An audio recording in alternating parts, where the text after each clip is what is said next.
Hi friends, welcome back to Anu story world. పంచతంత్రం కథల్లోకి అందరికీ స్వాగతం. ఇవాళ కాకోలోకియంలోని విగ్రహంలో హంసలు నెమళ్ల కథ చెప్పుకుందాం. పూర్వం కర్పూర దీపంన అనేక ప్రకృతి అందాలు ఉండేవి. చక్కని సువాసనను వెదజల్లే పువ్వులు, పెద్ద వృక్ష సంపద ఆ ద్వీపంలో ఉండేవి. అక్కడి సరస్సుల్లో పద్మకేళి ఒకటి. దానికి ఒక హంస రాజుగా ఉన్నాడు. అతని పేరు హిరణ్యగర్భుడు. పద్మకేళి సరస్సులలో తామరాకులు, కలువ పువ్వులు ఉండేవి. అది హంసల రాజ్యం కావడంతో అక్కడ అనేక హంసలు ఉండేవి. వాటి రాజైన హిరణ్యగర్భుడు తీయని పళ్లను సేవిస్తూ కలువ పువ్వును ఆసనంగా చేసుకుని దానిపై కూర్చుని ఉండేవాడు. హంసరాజు గొప్ప బలపరాక్రమాలు కలవాడు, ఎంతో బుద్ధిమంతుడు. ఆ హంసరాజుకు మంచి సైన్యంతో పాటు బుద్ధిమంతులైన సకల గుణాలను కలిగిన మంత్రులు కూడా ఉన్నారు. ఒకరోజు హంసరాజైన హిరణ్యగర్భుడు చక్కని కలువ పువ్వుపై కూర్చుని ఉండగా ఒక సేవకుడు బాతు వచ్చాడు. ప్రభు, దీర్ఘముఖుడు అనే కొంగ పలు దేశాలు పర్యటించి తిరిగి వచ్చాడు, తమ దర్శనం కోరుతున్నాడు అని ఆ సేవకుడు అన్నాడు. అలాగా, వెంటనే ప్రవేశపెట్టు అని ఆజ్ఞాపించాడు హంసరాజు. దీర్ఘముఖుడు అనే ఆ కొంగ హిరణ్యగర్భుడనే హంసరాజుకు గూఢచారిగా పనిచేస్తున్నాడు. దేశ విదేశాలు పర్యటించిన ఆ కొంగ అక్కడి వింతలు విశేషాలను మోసుకువచ్చి హంసరాజుకు చెప్పేవాడు. సేవకుడైన బాతు దీర్ఘముఖుడనే కొంగను హంసరాజు ముందుకు తీసుకొచ్చాడు. హంసరాజు అతని కుశల ప్రశ్నలు వేసి, దీర్ఘముఖ, నిన్ను చూసి చాలా కాలమైంది, నీవు చూసిన దేశాలలో వింతలు విశేషాలు చెప్పు అన్నాడు. దీర్ఘముఖుడు వెంటనే, ప్రభు, ఇప్పుడు మీకొక ముఖ్య విషయం విన్నవించాలని వచ్చాను. నేనిక్కడకు వస్తూ ఉండగా మార్గమధ్యంలో నా వల్ల ఒక తప్పు జరిగింది. అకారణంగా మీరు కూడా అనేక దూషణలకు గురికావలసి వచ్చింది. నా తప్పును మన్నించగలరు అని అన్నాడు. అదేమిటి దీర్ఘముఖ, అసలు జరిగిందేమిటి? నీవు నా ప్రియ సేవకుడు, నీవు తప్పు చేశావంటే నేను నమ్మను. జరిగిందేమిటో చెప్పు అని హంసరాజు అడిగాడు. దీర్ఘముఖుడు తల వంచుకుని చేసిన పని గురించి చెప్పడం మొదలుపెట్టాడు. మహారాజా, జంబూ ద్వీపంలో వింధ్య పర్వత శిఖరాన అనేక పక్షులు నివసిస్తున్నాయి. వాటికి రాజు చిత్రవర్ణుడనే నెమలి. ఆ మార్గాన నేను పోతూ ఉండగా ఆ పక్షులు నన్ను అడ్డగించాయి. నాకు పండ్లు, తేనె ఇచ్చి అతిథి సత్కారం చేశాయి. వాటితో నేను కొద్ది రోజులు గడిపాను. అతిథి మర్యాదలకు ఏ లోటు చేయలేదు. అవి నన్ను నానా దేశాలలో విశేషాలను గురించి అడిగాయి. నేను వాటికి పలు దేశాలలో వింతల గురించి చెప్పాను. లోకోత్తమ, నీవు పుట్టిన పుణ్యభూమి ఏది? దానిని పాలించు రాజశ్రేష్ఠుడెవరు అని అడిగాయి ఆ పక్షులు. అప్పుడు నేను కర్పూర ద్వీపం యొక్క అందచందాల గురించి, మీ యొక్క గొప్పదనం గురించి వాటికి చెప్పాను. అవి నన్ను వెంటబెట్టుకుని తమ దేశంలోని ప్రదేశాలన్నింటినీ నాకు చూపించాయి. కొంగగారు, మా దేశాన్ని, మా మహారాజును చూశారు కదా. మీ దేశపు మహారాజు, మీ కర్పూర ద్వీపం అందచందాలు మీకు తెలుసు కదా. మన రెండు రాజ్యాలలోకి అందమైన రాజ్యమేది? నిష్పక్షపాతంగా తీర్పు చెప్పండి అని పక్షులు అడిగాయి. నేను వాటికి వివరాలు చెప్తూ, పక్షులారా, ఒక ప్రాంతానికి మరొక ప్రాంతానికి పొంతన ఉండదు. అందువల్ల వాటికి పోలిక తగదు. ప్రతి దేశము, ప్రతి ప్రాంతము అందమైందే. అంతేగాని భేదాలు పరిగణలోనికి తీసుకోరాదు అన్నాను. అయినా అవి వినకుండా, లేదు, మీరు అన్నీ తెలిసిన జ్ఞానులు, మీరు తప్పక తీర్పు చెప్పాల్సిందే అన్నాయి. నేను సహనం కోల్పోయి, అయితే చెప్తాను వినండి. మా రాజు తామరాకుల కొలనులో పద్మం మీద సుఖంగా కూర్చొని ఉంటాడు. అతడు చాలా బుద్ధిమంతుడు, చాలా తెలివైనవాడు, శక్తివంతుడు కూడా. ఆ సైన్యం చాలా గొప్పది. ఎంత గొప్ప చక్రవర్తులైనా మా దేశపు రాజుకు సమానులు కాలేరు. మా మంత్రులు నీతి నిజాయితీకి ప్రతీకలు, సకల కళలందు ఆరితేరినవారు. ఇక మా రాజ్యంలోని అందచందాల గురించి మీకు ముందే వర్ణించాను కదా. ఇక మీ రాజు విషయానికి వస్తే అతడు ఇసుకరేణువు వంటివాడు, శక్తిహీనుడు. మీరు కాయ కసరులు తింటూ బండరాళ్లపై నివసిస్తున్నారు. మీ సైన్యము చిన్నదే. మీ మంత్రులు బుద్ధిహీనులు. మీ ప్రాంతంలో ఏ సంపద లేదు, అక్షరం ముక్క రానివారు మీరు అంటూ నేను చెప్తూ ఉండగా ఆ పక్షులు కోపంతో నా మీద పడి తమ గోళ్లతో రక్కి నన్ను నానా తిట్లు తిట్టాయి. మీ హంసరాజు వట్టి పిరికిపంద అని ఆ పక్షులు నోరు పారేసుకున్నాయి. కుక్కలు మొరిగినంత మాత్రాన ఏనుగులకు గౌరవం తగ్గుతుందా? మీరు నోరు మారేసుకున్నంత మాత్రాన మా మహారాజుకు గౌరవం తగ్గుతుందా అని వారిని ప్రశ్నించాను. మా రాజును పోలిన రాజు లేడు. ఆకాశంలో మేఘాల్ని చూసి దడుచుకునేవాడు మీ రాజు. అతనికి రాజ్యాన్ని పాలించే అర్హతే లేదు. మా రాజును సేవించమని అతనికి హితవు చెప్పు అని ఒక పక్షి అంది. నన్ను వెంటనే అవి తమ రాజు వద్దకు తీసుకువెళ్ళాయి.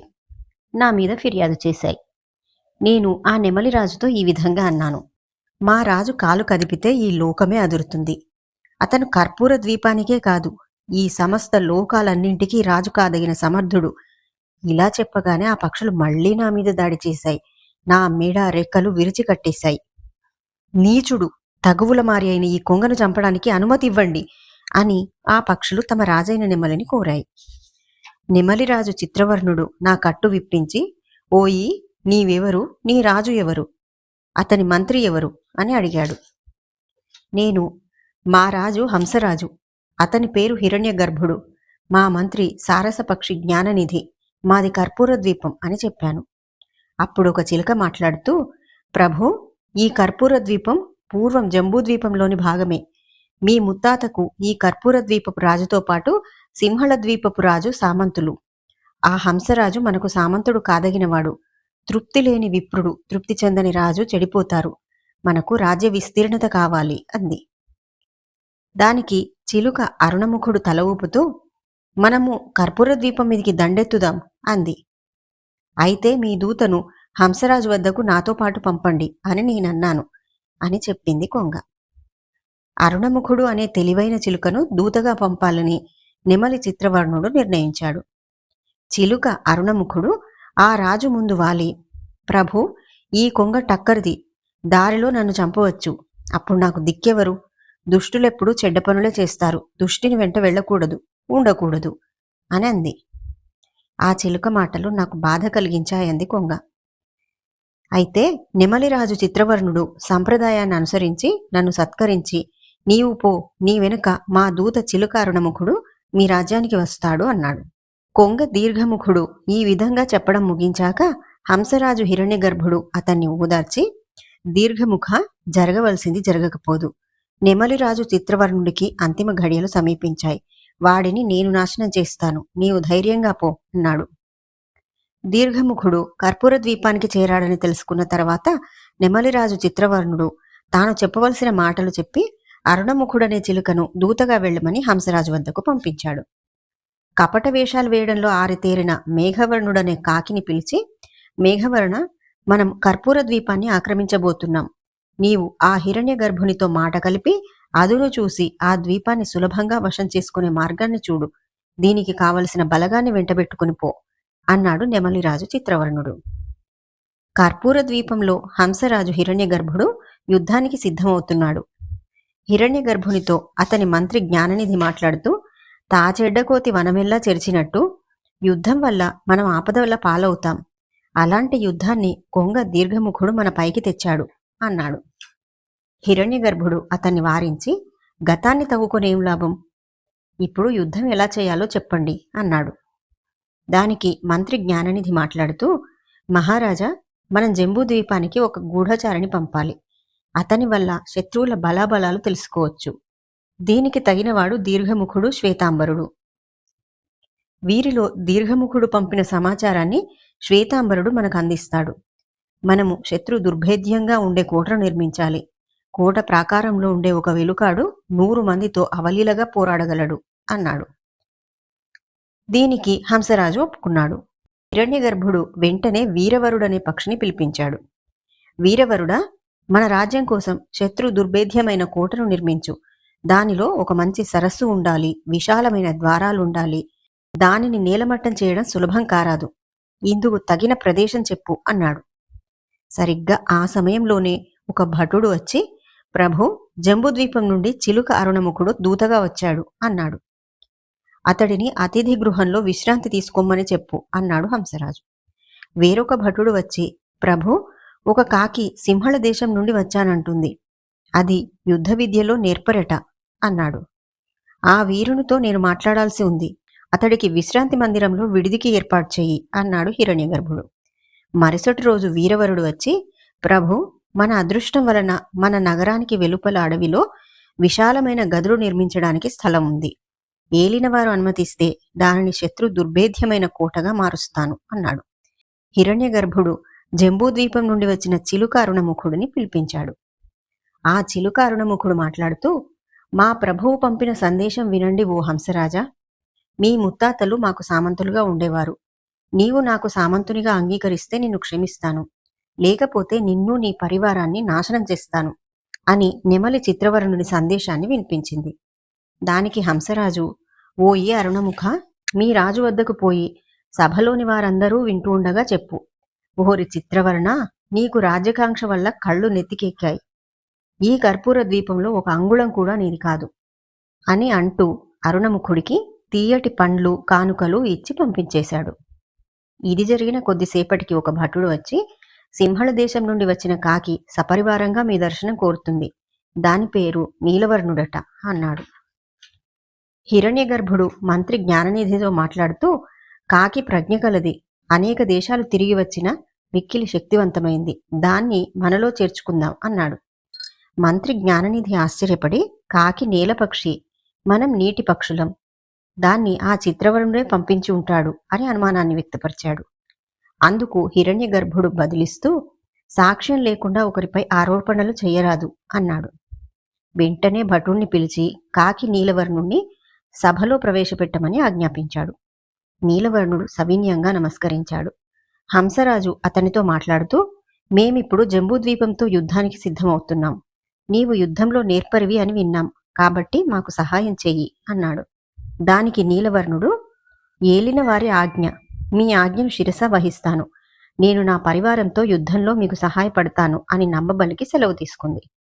మంత్రి జ్ఞాననిధి మాట్లాడుతూ, ప్రభు, మన శత్రువులు అనేక మాయోపాయాలు వేస్తూ ఉంటారు, ఈ కాకిని నమ్మరాదు అన్నాడు.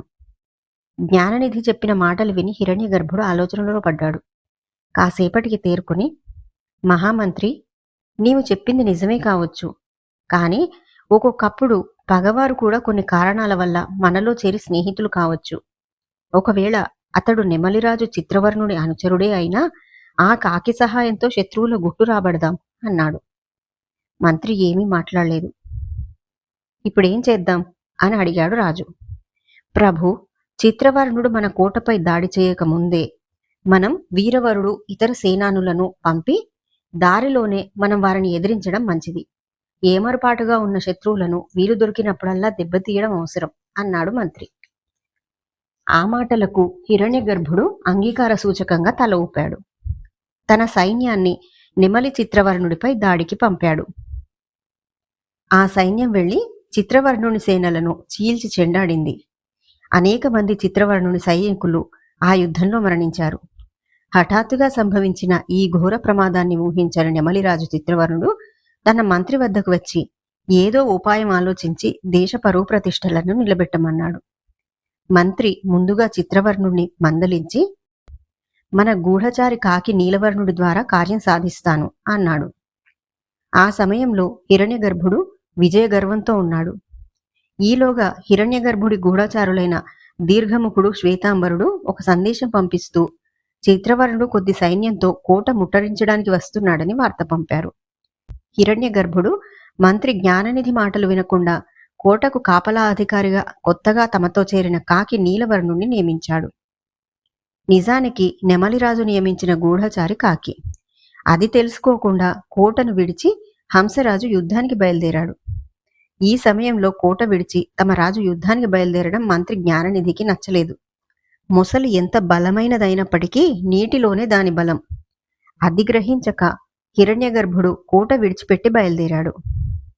హంసరాజు హిరణ్యగర్భుని సేనలకు, నెమలిరాజు చిత్రవర్ణుడి సేనలకు మళ్లీ యుద్ధం జరిగింది. ఎన్నో పక్షులు మరణించాయి. కొన్నింటికి కాళ్ళు, కొన్నింటికి ముక్కులు విరిగాయి, కొన్ని రెక్కలు తెగిపడిపోయాయి. చీకటి పడటంతో పక్షులు యుద్ధాన్ని ఆపాయి.